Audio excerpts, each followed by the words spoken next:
Hi friends, Mrs. McBride here. I am here on page 25 of your note packet. And in your note packet, we are going to talk about today some equations. So far we've talked about how to describe motion using graphs and using words, but now we're also going to start to use equations.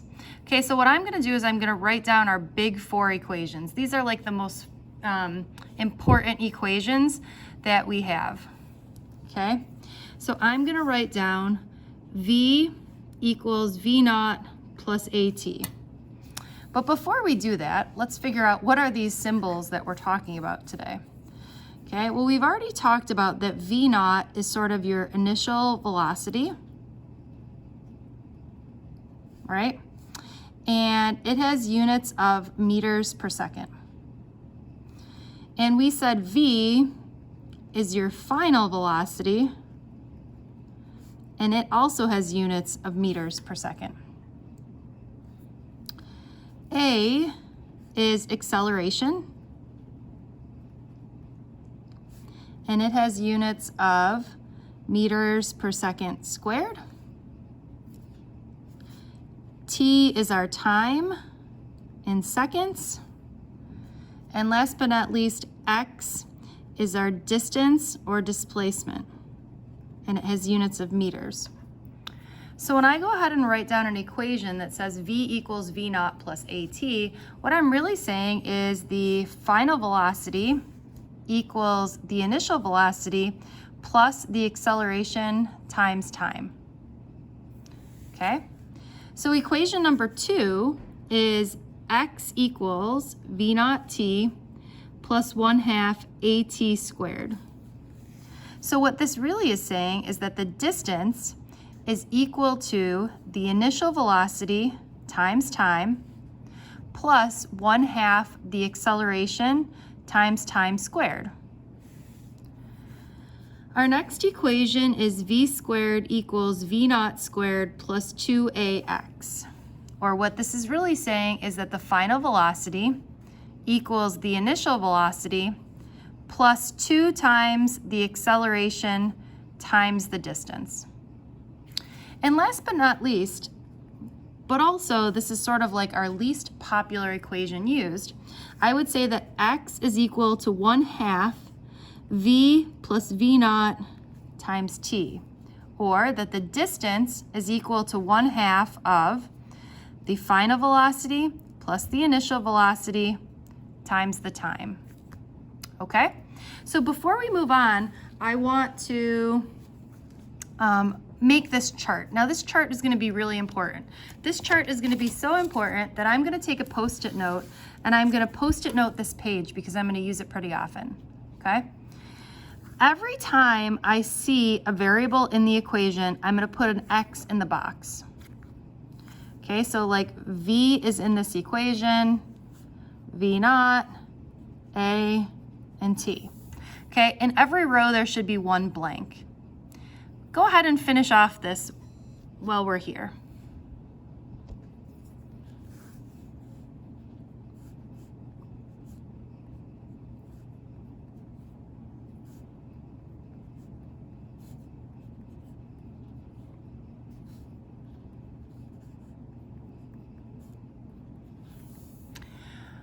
Okay, what you should have learned is, what you should have noticed is, look, every single one in this column is clicked, meaning that every equation has the initial velocity. So if you don't have the initial velocity for an equation, you're in some serious trouble. Okay, next, we're gonna do, you should notice that there is one blank in every row. Okay, this is what's gonna help us to choose the equation that we're looking for. So let's go ahead and look at some practice problems here. We have the practice problem that says a motorcycle has a constant acceleration of 2.5 meters per second squared. How much time is required for the motorcycle to change its speed from 21 to 31 meters per second?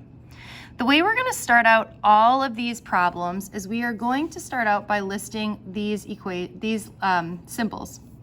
It's Friday afternoon, friends. I'm doing my best here. It doesn't matter which order you list them in. but we're gonna list all 5.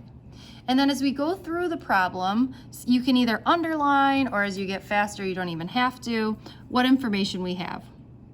So a motorcycle has a constant acceleration of 2.5 meters per second squared. I know it's acceleration because it says here in the problem, but also since it has units of meters per second squared, I know it must. So the acceleration is 2.5 meters per second squared. This question is looking for how much time, see how I put the question mark there, is required for the motorcycle to change its speed from 21 to 31 meters per second. Okay, well for me that means that 21 is my initial velocity and 31 is my final velocity. So now I need to pick an equation to solve this. This equation has nothing in the x box. Do you see that it's blank? It doesn't have a question mark and it doesn't have a number. So I'm gonna pick the equation that has nothing in the x box. Okay, so here's where x is blank. So for me, I'm going to pick this equation. Sometimes when people get confused, they try to solve for the thing that they're looking for. That's not the way this table works. You're looking for where there is nothing, okay? So I have v equals v naught plus at. Or my final velocity is 31. My initial velocity is 21. The acceleration is 2.5 times the time.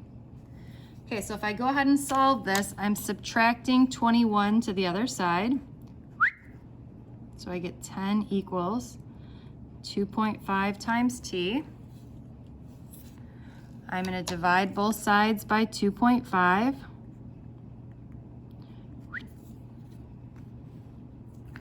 Ten divided by 2.5 is 4. So I get my time to be 4 seconds. All right, easy enough, right? Hopefully. Next problem says, on a ride called the Detonator at the Worlds of Fun in Kansas City, passengers accelerate straight downward from 0 to 20 meters per second in 1 second. This question says, what is the average acceleration of the passengers on this ride? Okay, so we're gonna start by writing out x, v naught, v, a, t. Okay, and we're gonna go through it again. What information do we have in the problem? Okay, so we're going from 0 to 20 meters per second. 0 to 20 meters per second. And the time is 1 second. Your question is, what is the acceleration of the passengers on this ride? Okay, so my question to you is, how do I solve this? Well, what equation am I going to pick? Well, here you can see that you have sort of nothing in the x box, which means I'm going to pick the equation that also has nothing in the x box. So I hope you're saying we're going to pick this first one. V equals v naught plus at. Okay, or I like to sometimes do this. Since the initial velocity is 0, I'm going to, that whole thing must be 0, so I'm not going to worry about it. But I know that the final velocity is 20, the acceleration we don't know, and the time is 1. Okay, so if we do this math here, we should just get that the acceleration is 20 meters per second squared. All right, next thing is, how fast would they be going if they accelerated for an additional second at this rate? Well, if we had an additional second, that would mean that the time in this case is 2 seconds. So if we used our same equation here, v equals v naught plus at, we're still starting from rest. I'm trying to find the velocity. I know that the acceleration is 20 and the time is 2. We should find that our final velocity is 40 meters per second. Okay, hopefully you're getting the hang of this. Here's what I'd like you to do. I want you to pause the video and I want you to try the next practice problem here on your own. Okay, hopefully this is a piece of cake. If not, keep watching. Okay, the answers for this, well actually I'll just fast forward to get the answers. Okay, for this one here, if we've got x, v naught, v, a, t.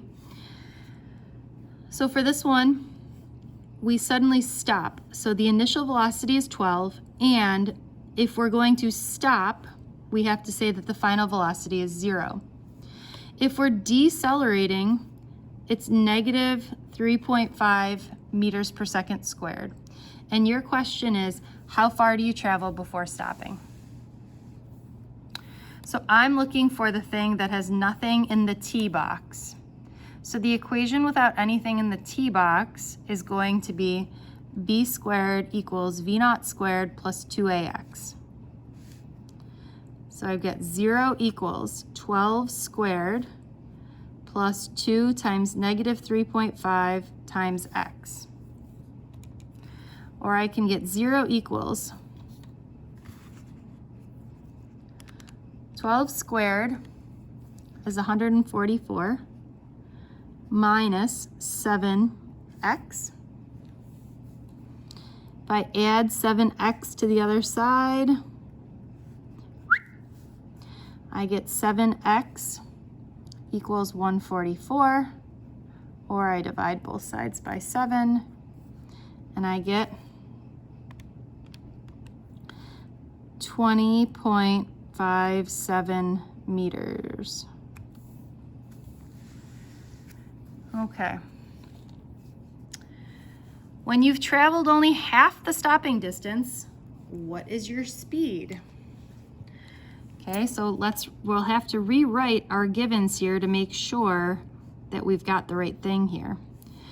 So when you've traveled only half the stopping distance, so when you've gone 10.29, our initial velocity is still 12. This is unknown, and the acceleration is negative 3.5. I'm going to choose the same equation because, again, I have nothing in the t box. So v squared equals v naught squared plus 2ax, or v squared equals 12 squared plus 2 times negative 3.5 times 10.29. We know that 12 squared is 144. 2 times 3.5 times 10.29, 72.03 plus 144. I'm going to take the square root of this, and I'm getting, oh, I am so sorry. This is totally not the right answer. I lost my minus sign here. 144 minus 72.03. There we go. Now I take the square root of that, and I get 8.5 meters per second. Okay, and last but not least, it wants to know how long does it take you to stop? So we can basically use the same set of givens we have in the first problem. But now we have all of our information, right? Because now we're looking for what is the time. So I always just pick the easiest equation that I can that has time in there. So obviously you can't pick this one because there's no time. I always like to pick the first one because I think the first one's the easiest. So I get v equals v naught plus at, or if we're stopping, the final velocity is 0. Initial velocity is 12 minus 3.5t. We add 3.5t to the other side, or 3.5t is equal to 12. Divide by 3.5, or you get t is equal to